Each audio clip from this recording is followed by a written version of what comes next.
piece that I persuaded my son Nick to do with me here. It's called Not That I Can Think Of.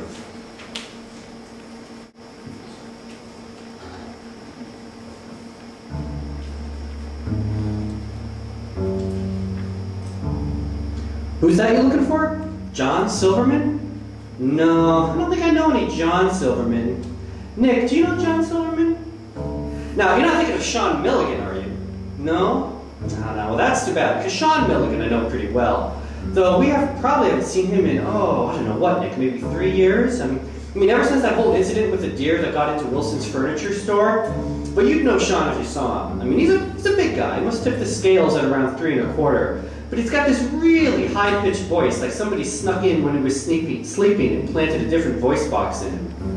I mean, Sean's kind of sensitive about his voice, though. I remember one time we were at that pancake breakfast the fire department does every year, and this was, what was it, Nick? Maybe 99, 2000? I mean, it must have been 1999, right? Because it was just around that time that Prince song was playing all over the place. I mean, do you remember that? Everyone with a TV show seemed to think they were the first ones to realize how clever it would be to fake to commercial with the lyrics "Party Like It's 1999" playing. You know, come to think of it, that Prince has a pretty high voice too.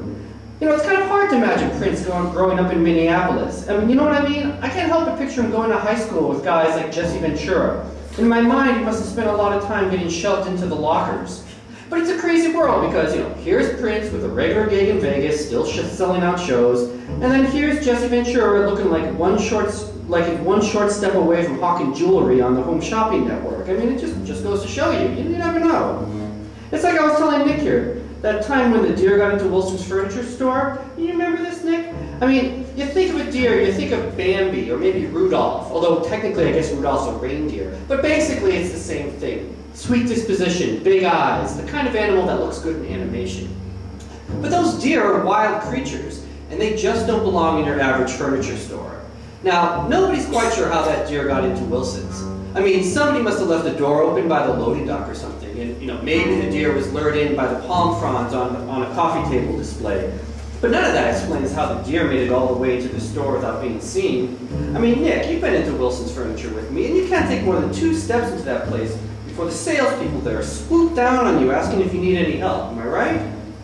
And you know, that must have been what happened to Sean Milligan, because here he is feeling all full and happy after the fireman's pancake breakfast, and he decides to check out a new mattress because he promised Molly, his wife, to take a look over at Wilson's. I mean, Molly had been complaining that their old mattress was starting to sag, which, you know, would be uncomfortable anyway. But because Sean's almost tripled his wife's weight, Molly kept sliding down into the impression he left on his side of the bed, and then she had to claw her way out to the edge.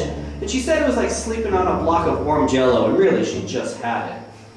So Sean heads over to the street to Wilson's, and as soon as he walks in and the salespeople swarm in on him, he instinctively says he's just looking, you know, without even thinking. Because when the salespeople leave, he realizes that he could actually use some kind of help, because the last time he shopped for mattresses, he was a kid getting dragged along by his parents. And well, Sean didn't really think this through, because as a kid, the thing to do was to flop down on the mattress and see if you would bounce, which would be fine if you're about Nick's size here. But Sean, well, you know, let's just say Sean has enough extra on him to get through a tough winter, all right?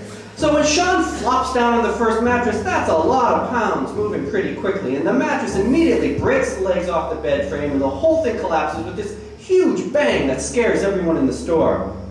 You know, and that would be bad enough, but no one had noticed the deer munching on the palm fronds on the coffee table. So when the deer hears the noise, she must have thought she was being shot at, because she leaps over one of those sectional sofas, starts running through the store, knocking over mirrors and ottomans and those roll-away minibar things you can get now. Well, everybody in the store is in a panic, and this deer's hopping around like crazy looking for a way out. And finally, it comes over to the mattress where Sean is lying, and the deer gives him a look like she holds him personally responsible for all this. You know, which is pretty much how Sean feels anyway. So when the deer approaches him, he lets out this scream, this sharp, high-pitched scream. Kind of like that scream that Prince does at the end of The Beautiful Ones, you know, off the Purple Rain album. And that really scares the deer, and she runs right through that big plate glass window in the front of the store, sets off the store alarm, and all the firemen who are cleaning up from the pancake breakfast come running out. Now the deer seems to be okay, but then Sean comes running out of the front door, and he's looking like, well, you know, like I said, it's been about 3 years since then, and Sean hasn't been around much. I mean, about 3 years, wouldn't you say, Nick? Yeah, so no, I don't think I know any John Silverman. At least not that I can think of.